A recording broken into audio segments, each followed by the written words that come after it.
This party jollof rice is perfect for your get-togethers. Everyone will love it. Keep watching. Let me show you how to make this delicious looking jollof rice. Let's begin. So first I'm going to cook my protein of choice, which is chicken. You can use turkey. I'm using chicken and goat meat. They have the same cooking time. So it's been washed now in a pot. Next, go in with some onion chopped, some grated garlic and ginger. Next thing is some fresh rosemary, some sage, thyme, curry powder, a bit of cumin and some chicken seasoning. I'm going to stir everything well to combine. Cover and let it steam cook for about 15 minutes without adding water. Today's special hug is for Vivi David watching from Nigeria. I'm glad you love the recipes. Please let me know where you're watching from so I can send you a hug in my next video. Meanwhile, I'm going to prep the pepper mix for our stew base. Over here, I have some onion. I'll list everything I'm using today in the comment section, so check it out. I have some red bell pepper, some paprika pepper, you may call that shombo, some tomatoes, habanero pepper, and some dried tatashe or some dried red bell pepper. I also have some peeled garlic and ginger. To begin, I'm going to remove the seeds from the dried chilies, rinse everything properly, cut them in half and transfer into a pot. You want to cook that down until the dried chilies become soft. This should take anywhere around 30 to 40 minutes. Another way to get this done is to transfer everything into a tray, drizzle some oil over it, and grill in the oven until it turns charred.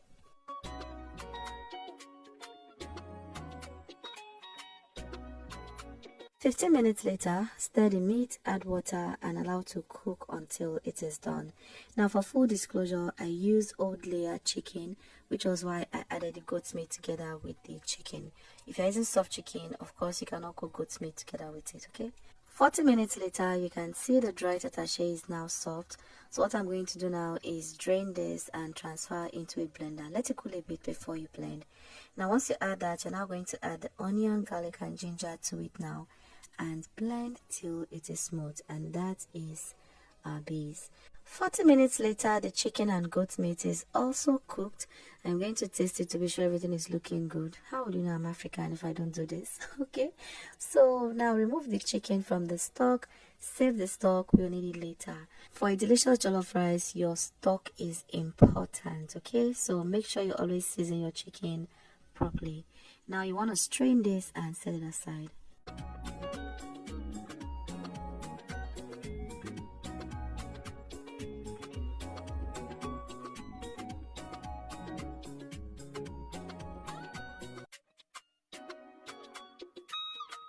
Next, I'm going to fry the chicken.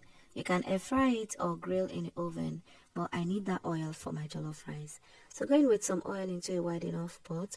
Once it heats up, go ahead and fry the meat. I'm not going to fry this too dry because, as you can see, the chicken does not have a lot of flesh. While that is going, I'll go ahead and slice some shallots. Shallots add that sweetness balance to your jollof rice. They look really similar to onion, but they are different. This is a bit sweeter, okay? You can also use the dry ones if you have it. So slice and set it aside.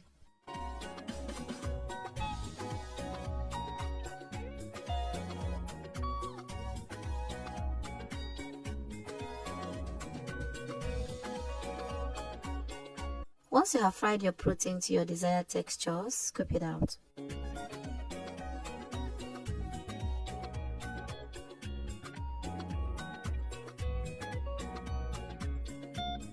Clean the oil and reduce it if it is too much for your jollof rice. I'm going to reduce this because it's a bit too much, so I'm going to take a reasonable amount out and then fry our shallot and tomato paste in it.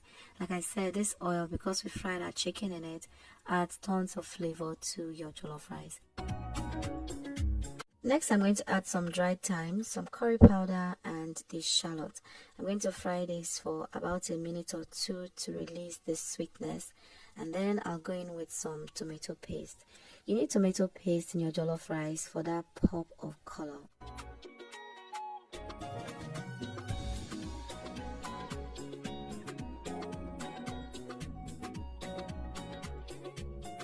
Once you add the tomato paste, you want to turn down your gas a little bit and then continue to fry this for about 7 to 10 minutes until it is no longer sour.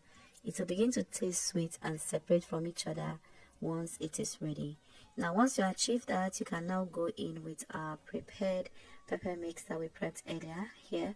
Add it and then stir everything to combine.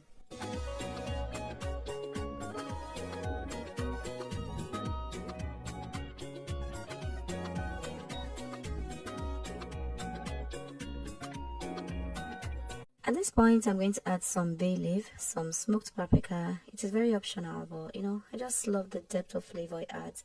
Next thing is some white pepper. Add a bit of seasoning to adjust if necessary. So I have some onga seasoning here. I'm going to stir everything well to combine now and cover for it to fry on medium-low heat for another 15 to 20 minutes. Meanwhile, I'm going to prepare the rice.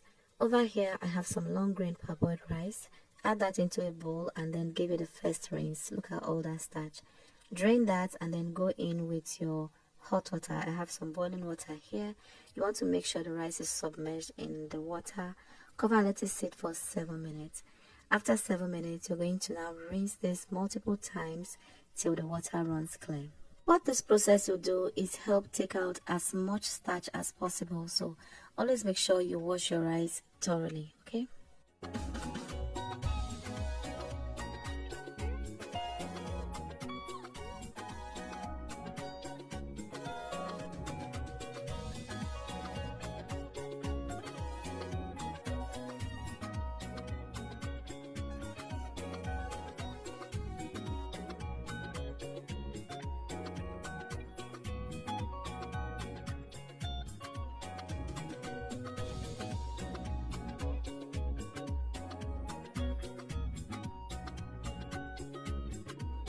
20 minutes later, I'm going to stir this. You also want to please stir with intervals so it doesn't burn. Even though, jollof that is not burning, is that one jollof? Please help me answer in the comment section. Alright, so I'm going to go in now with the meat stock that we saved earlier. Give that a good mix and taste to be sure everything is good before you add the rice. So I'm going to add the washed rice now. See how beautiful the rice is looking. Once you add the rice, you also want to top it up with a bit of water if the liquid in there is not enough. You want the rice and the liquid in the pot to be at the same level if you're going to be using my procedure. So add a bit more water, making sure everything is at the same level. Once that is done, cover this and let it cook for the first 15 minutes.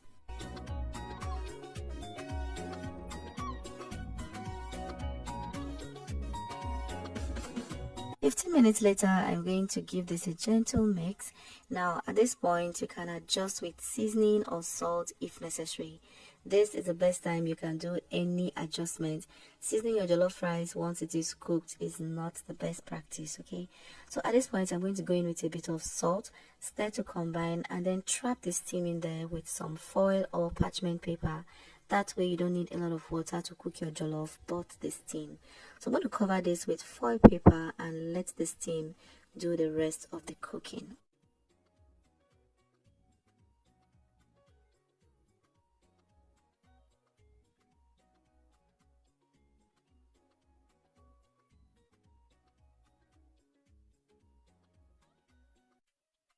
Thirty minutes later on medium-high heat, this is the result. I'm going to remove this foil and give that a very gentle mix. You guys, let me tell you, the aroma here was so nose blinding. My neighbor had to knock on my door. So I promised I was going to bring her some once I was done. I did, and oh boy, she loved it.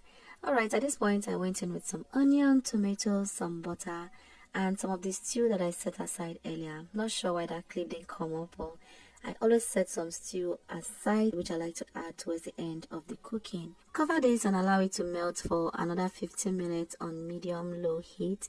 15 minutes later, stir everything well to combine, and look at that, our jollof is jollofing. So delicious, you guys. The aroma was nose blinding. I hope you try this out. Enjoy it when you do. You can serve this with some coleslaw, have it by itself as a meal, and trust me, it is so delicious.